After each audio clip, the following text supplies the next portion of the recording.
Assalamualaikum warahmatullahi wabarakatuh. On this moment, I will explain about regional economic integration, and economic bloc.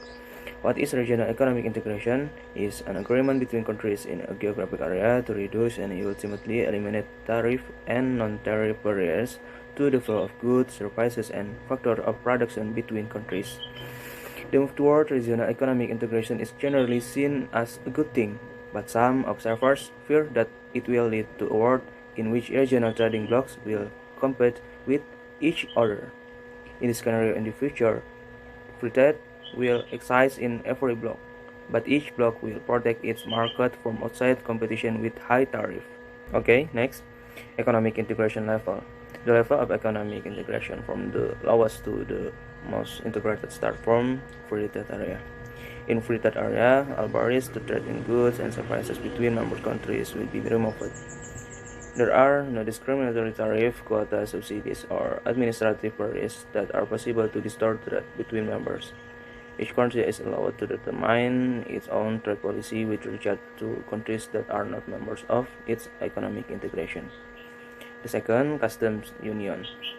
One step further toward full economic and political integration, remove the trade barriers between member countries and adopt a general external trade policy, the establishment of which requires administrative control to oversee trade relations with non-members.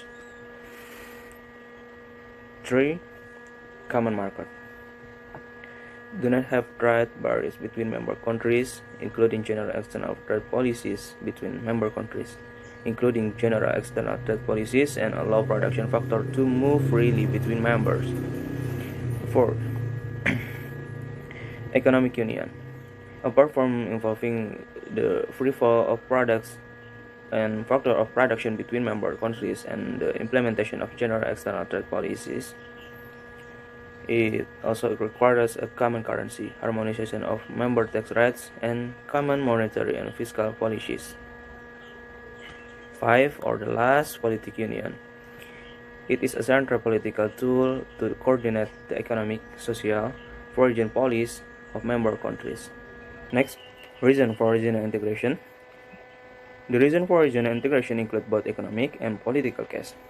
On economic, reason for integration, international trade theory predicts that unrestricted free trade will allow countries to specialize in the production of goods and services that can produce efficiency. The result is world production that might be greater than if there were trade restriction. Trade can stimulate economic growth, which creates dynamic return from trade. Given the central role of knowledge in driving economic growth, carrying out foreign direct investment or FDI for a country can also encourage economic growth.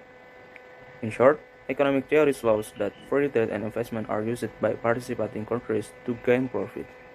In view of this, what is desirable is that there are no barriers to the entry of goods, services, and factor of products between nations. Regional economic integration can be seen as an effort to achieve additional benefit from the flow of trade and investment funds between countries beyond that achievement of basis of international agreements. Regional economic integration efforts can be driven by a desire to exploit the benefit of free trade and investment. On political reason for integration. The political reason for carrying out regional economic integration also loomed larger in several attempts to establish free trade areas, custom unions, and the like. Connecting neighboring economies and making them dependent on one another creates an incentive for political cooperation between neighboring countries and reduce violent conflict. In addition, states can increase their political defense in the world. Next, integration of tackle. Although strong economic and political agreement have always supported integration, integration is never easy to achieve or maintain for two main reasons. First, although economic integration has more, it has drawbacks. While the nation as a whole can benefit significantly from regional free treaties, certain groups might suffer losses. Second, obstacles to integration are from concern over national sovereignty. Concern about national sovereignty arises because of demands for closer economic integration that the state exerts some level of control of key issues such as monetary policy, fiscal policy, tax policy, and trade policy.